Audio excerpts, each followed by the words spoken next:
right, sir, I'm detecting a bit of an attitude, and I've had a bit of problem with you all day long. I'd suggest you kind of take a deep breath and try to get rid of the attitude, because then if you don't, you may cause me to have to get an attitude too. So, well, likewise, take that deep breath, do the same thing. You know what I mean?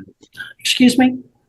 I said same, do the same thing. Take that deep breath. Goose fraba. All right, Mr. Phillips, do you know what my title is? Welcome to one of the most chaotic courtroom encounters you'll ever witness. Right from the opening moments, tensions are high as a judge confronts Mr. Phillips about his attitude, a clear warning that contempt will not be tolerated. Notice how the courtroom decorum is challenged right away, with fines for direct contempt being handed down and explicit threats of jail. Already, the stakes are clear. This isn't just a traffic case. It's a battle of respect, procedure, and authority. Watch closely as the defendant navigates this minefield, challenging orders and delaying the process. How would you react if you were in the judge's shoes? And stay tuned, because the twists and repeated courtroom confrontations are only just beginning. I do, but that doesn't give you the right to belittle me or anybody else in your court. You know, right, you have a code of conduct. I am finding your conduct contemptuous because you're interfering and disrespecting the process and the court. You are hereby fined for direct contempt of court, $100 cash payable in 1 week to the clerk of the district court. That's fine. And if I have any more problem with you, it's going to go up a little bit more. And if I have any more problem with you, you can go to jail over it. I know this is being recorded, so I would like a copy of this because I'm going to take this to an attorney. That's fine. $500 cash for direct court, and I am ordering you to surrender yourself by 2:30 today to the Butler County District Court. I cannot do that. Well, then I'll send the sheriff out to get you. You have been delaying the court the whole time. All right, I've given you my order. Disconnect him from the call. He better be here, or the sheriff will go out. I will not be there. You refuse to tell me your address? It is none of your business. You will be informed through my attorney. I think we're ready for William Wayne Phillips and Attorney Zolotor. Okay, let me get them in here. All right, thank you. All right, we are on the record in 2024 TR 1376, State of Kansas versus William Wayne Phillips. Please announce appearances. Jared Regier on behalf of the state. And please, court, Mr. Williams appears in person with counsel Kevin Zolotor. This matter is set for bench trial today. And Mr. Regier, I see, has subpoenaed Trooper Andrew Lieber, who has been with us since 1:30. Now then, Mr. Zolotor, does your client still wish to exercise his right to a trial? No, Your Honor, we're requesting a continuance. And for what reason? We were just recently retained, I think, a few weeks ago. Well, this case originated with some kind of traffic stop May 21st of 2024. The defendant had first appearance August 14th of 24. He appeared before Judge Rickey in custody September 11th, 24. He appeared before Judge Lee September 20th, 2024. Each time, this time he requested a continuance and the Chief Judge Rickey denied it. No, I'm sorry. Judge Lee denied it and set it for bench trial today before me. That was September 20th, the trial was set. The defendant told me back on August 14th he was hiring an attorney, which he has. And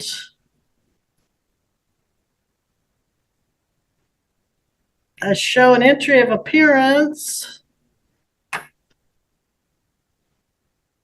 filed October 24th. We're set for trial on charges of speeding 86 and a 65.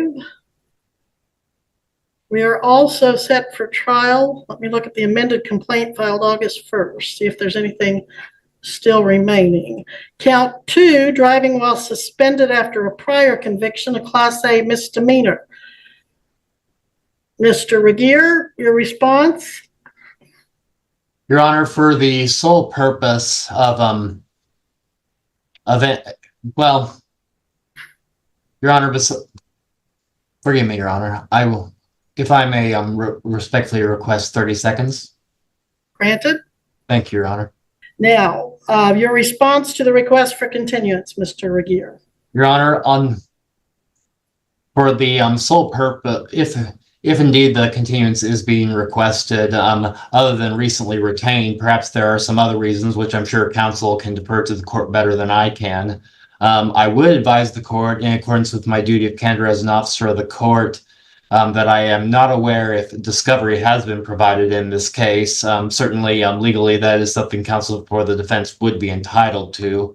However, to refresh the court's recollection. You don't have to refresh my recollection, counsel.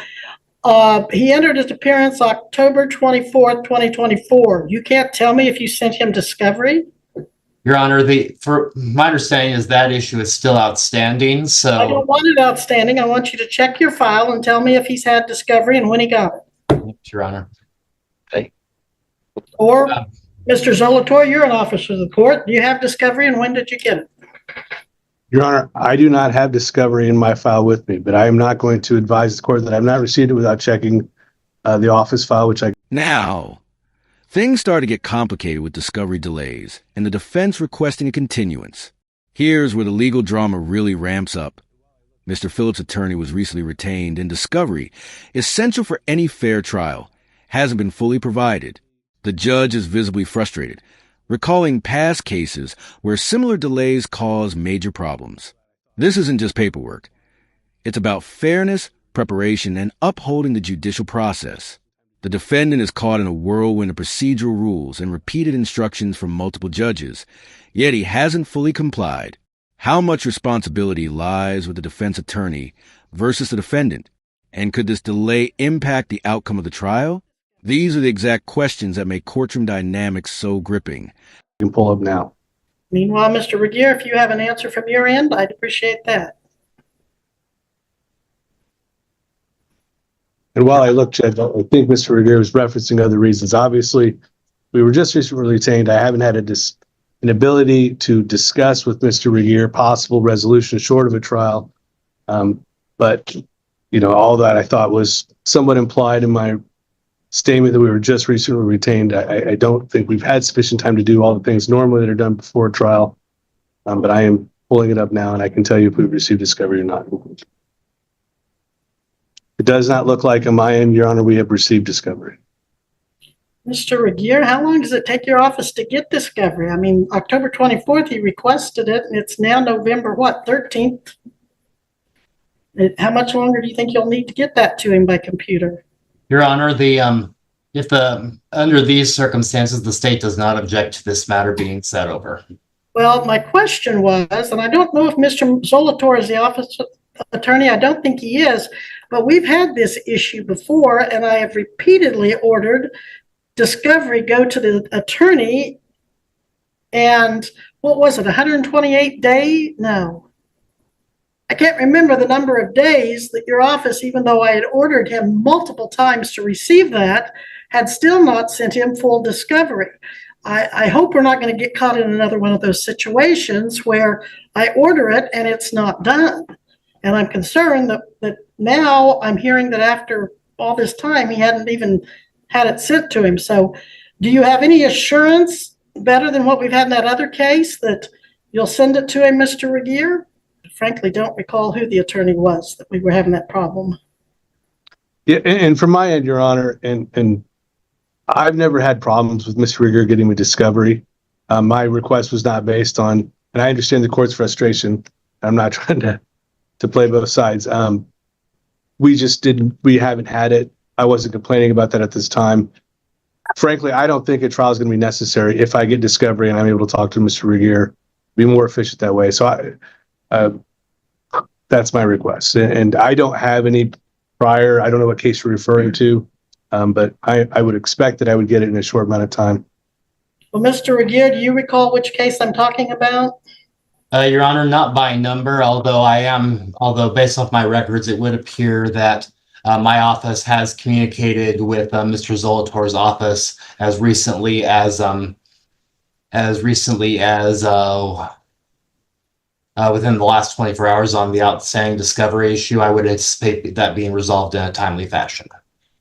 So we've had this bench trial set all this time, and they finally had a communication with him about discovery the evening before. Yes, I am frustrated. This is not the way cases are handled or to be handled, particularly in this case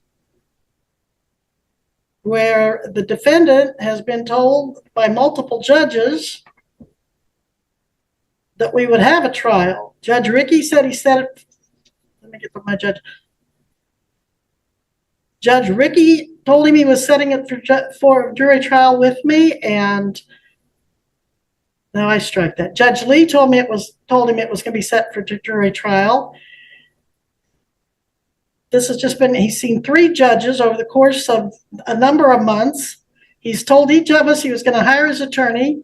And now we come in here after he was specifically told to be ready to go to trial today, and he's not. And the reason you all know, I'm sure, that I am expressing frustration with this defendant is because he cannot do what courts tell him to do, according to my experience with him.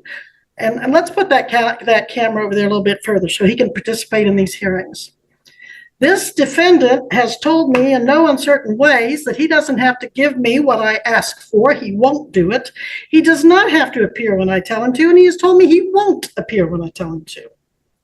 He has called me names, referred to me in a negative light, and he just does not seem to appreciate the judicial authority of me, of Chief Judge Rickey, or Judge Lee.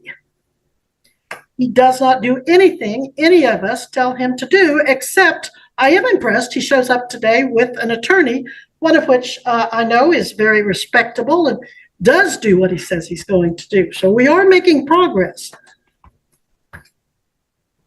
To that end, Your Honor, at some point, my client would like to address you. The other issue? No, to address you. All right. Well, at this time, I will grant the continuance at the defendant's request, but it's going to be the only trial continuance because I feel like this defendant has just been trampling over the judicial system for months now, just literally trampling over it.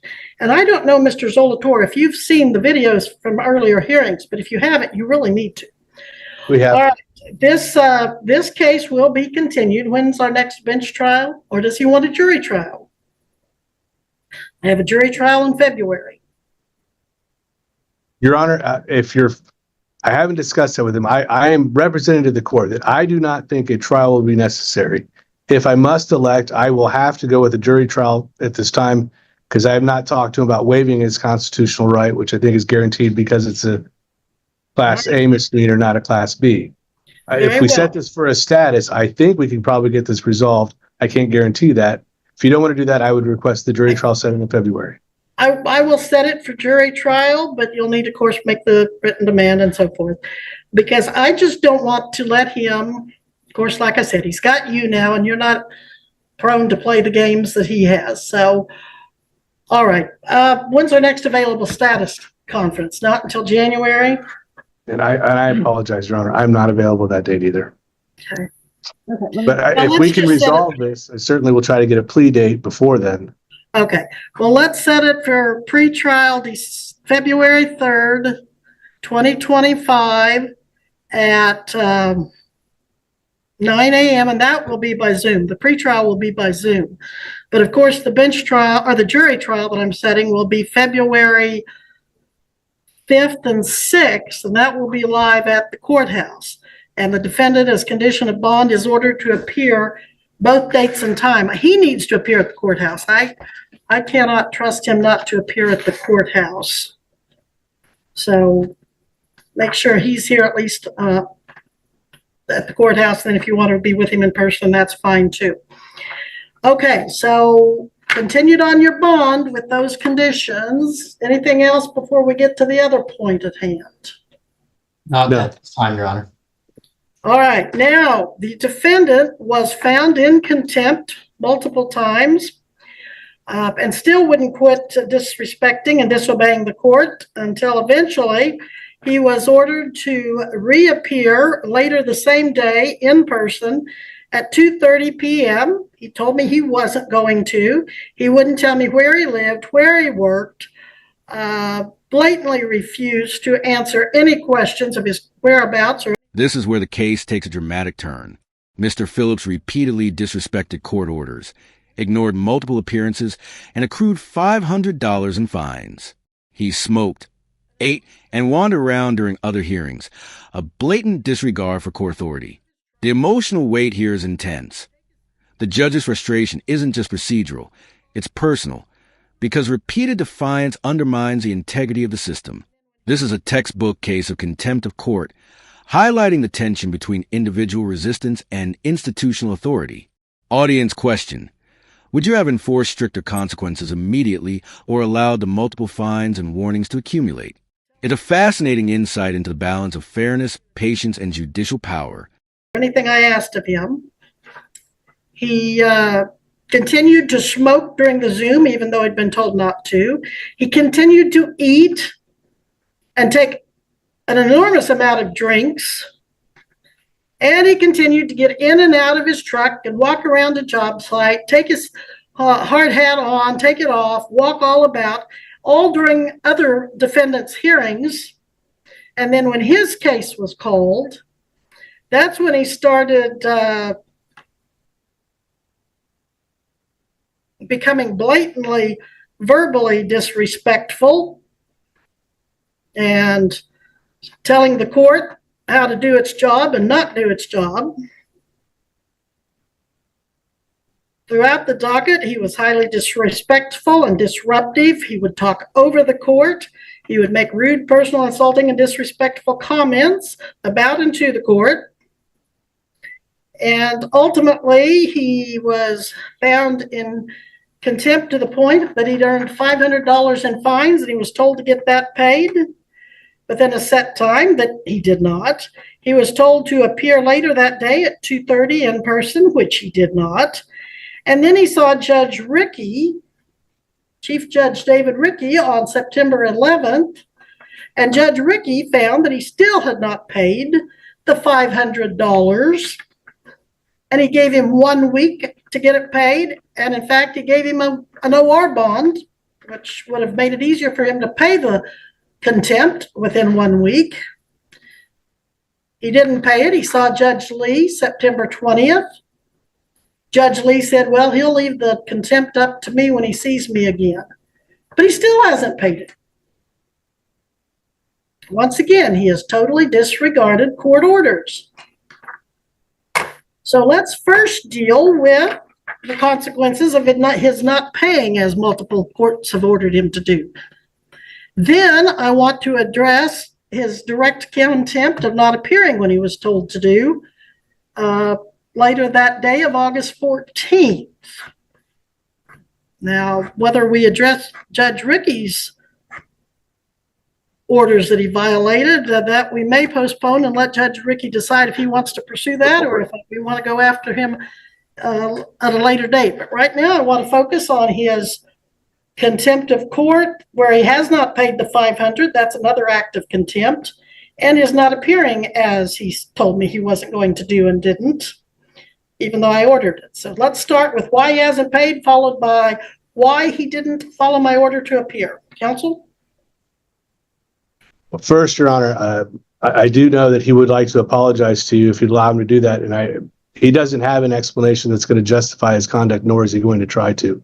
But I know he wants to apologize. I mean, the money's one thing. He doesn't have a lot of money, but his conduct is something he can't control no matter what. I do, if you allow him the opportunity to address you, I think we'd like to start there, if that's okay with Your Honor.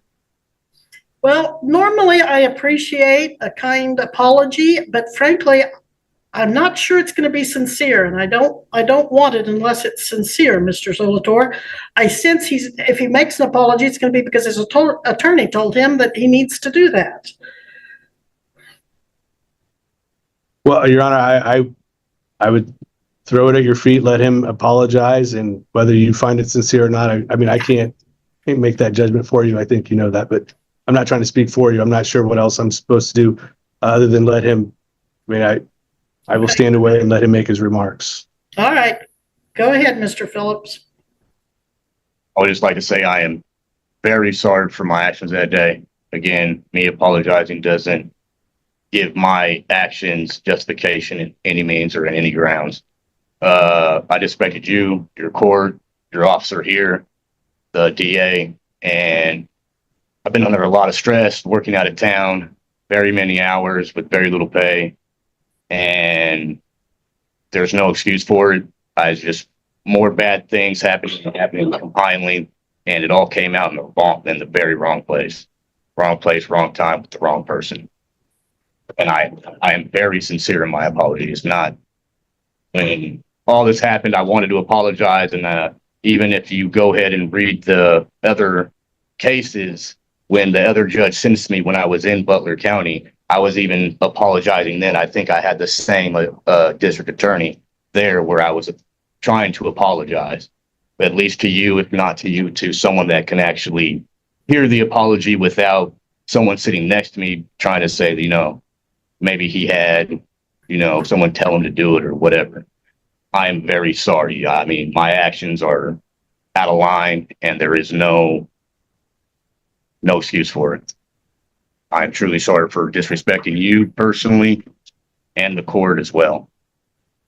Well, I think the whole day of August 14th started off bad because I have a note that before court even, you had called one of the clerks and informed her you weren't coming to court because you were working in Independence, Kansas. And she explained to you that you could appear by Zoom and gave you the codes. And we weren't sure based on your conversation that you were going to appear, but you did appear by Zoom, and then the rest of it went from there. So why did you not, I'll strike that. You still have not paid the $500, and no matter how sorry you are, your conduct was outrageous, and it's not going to be just excused. You've had since August 14th to pay that. You gave me the impression that you were a powerful employee of a well-to-do company and you were making good money, that you emphasized you were the supervisor. And you showed me by walking around that you did have a crew there. Now you're saying you're underpaid. Are you going to offer the underpayment as justification for not following my order or Chief Judge Ricky's to get that paid? She's asking you why you haven't paid. No, Your Honor. When we were in court that day, you said I had to pay it or do 3 days in jail.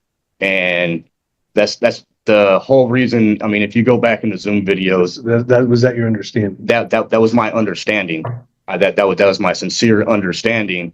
So when I went back in front of that judge, I was asking the same questions, like, do I still have to pay this, or what's going on? Because it was 3 days, I did 6. I just don't understand. And he said, we're gonna let you decide that, because I'm still willing to pay it, but my understanding. Excuse me, sir, that is what the third judge said.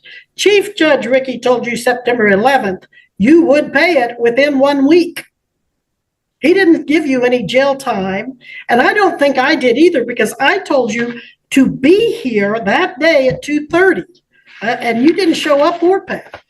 So I don't buy that you misunderstood, and that somewhere are you saying you think you paid it because you got arrested and had to serve a little time before the judge saw you? Well, yeah, I thought it was like. So you not only misunderstood me, you misunderstood Chief Judge Ricky when he said you pay that $500 within the week. Just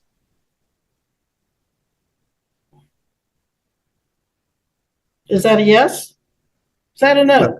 Well, I didn't know if I was waiting to see if I could Well, yes, because it was the 5, and then he said something about $1,000, and I wasn't even asking then. I'm confused.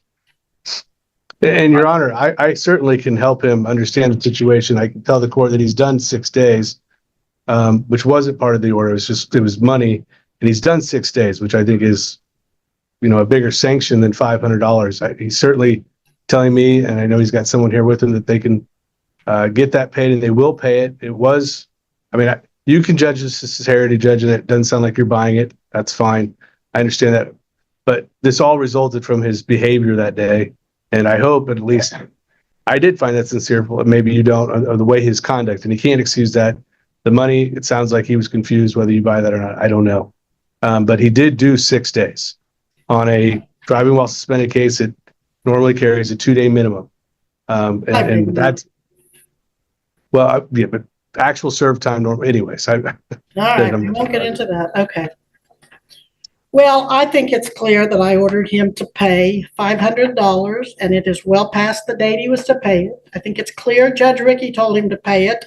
It's not what he thinks, it's what the judge says. So is he going to pay that today, counsel? He does not have $500 today. It doesn't sound like. I could pay something. Can you pay anything? I could pay something. Well, you're able to pay a pretty prestigious attorney there, and you're able to talk the judge into giving you $1,000 OR bond so that you can pay it, and you still haven't paid it. I question your sincerity if you intend to pay it. I thought somebody was implying you had someone there to help you pay it. To summarize, this courtroom session demonstrates the critical importance of compliance, communication, and respect for judicial authority. Mr. Phillips' repeated failure to pay fines, appear when ordered, and follow court instructions led to escalating consequences, culminating in structured payment arrangements and strict future orders. The judge balanced fairness with accountability, allowing partial payment, but warning of further contempt and jail time if orders weren't met. Key takeaway: the judicial system requires both diligence from attorneys and cooperation from defendants to function effectively. If you found this case as shocking as we did, make sure to hit that like button, share your thoughts in the comments, and don't forget to subscribe for more jaw-dropping courtroom breakdowns. Follow my instructions to appear at the courthouse later that day. I will hold off on that issue until I see how he behaves from this day forward on this case and whether he pays as ordered. And this is the last one. He's going to be doing more contempt jail time if he doesn't get that paid as ordered in 30 days. Understood. Okay. So apparently he will stay out on his $1,000 OR bond that he convinced Judge Rickey to issue. I think I have a copy, Your Honor. Give me a second. Yeah, it is. It's the same one. Yes. You don't want to. Now, Trooper Lieber, I did not ask you, and you've sat here all this time since 1:30 or before. Are you available for jury trial if it goes in February? Because if I need to set it for jury trial, it will be February 4th and 5th. We haven't gotten there, but if I need to, are you available? Yes, ma'am. We'll make it work. All right. Well, thank you for your patience and dedication to this case, for being here. I'm going to let you go at this time unless Mr. Regier needs you for anything else. Not to my knowledge, Judge. I believe this is the last case on this afternoon's docket. All right. And do you have anything else on this matter, Mr. Regier? Not to my knowledge, Judge. I believe the court has already addressed the prior goings on in this case far better than I can. All right. Mr. Zolator, anything further? Your Honor, I was just conferring with the deputy. You just said 4th and 5th the jury trial. We had written down the 5th and 6th. We just want to make sure. It is the 5th and 6th, Trooper Lieber. It is the 5th and 6th. Now, one more question I have. I show that there was to be a cash-only bond of $500, but that he paid the $1,000 OR. So, Jen, can you look at that screen and tell me anything about why that's inconsistent? Is it because the judge changed it, maybe? Your Honor, Yes, you're referring to his OR bond? right. So, Judge Ricky set his OR bond, so he didn't have to put up any money. He just had to sign the paper to leave. okay, he didn't have to put up any money, but he was ordered to pay the 500. Yes. Okay, Now, if he fails to Alright. appear in the future, the county attorney can go after the $1,000. Okay, all right. There you have it. So if there's nothing further, Mr. Zolator, you and your client are excused, as is Thank you. Trooper Lieber. Thank you, Your Honor. Thank you all. And this docket is adjourned for today.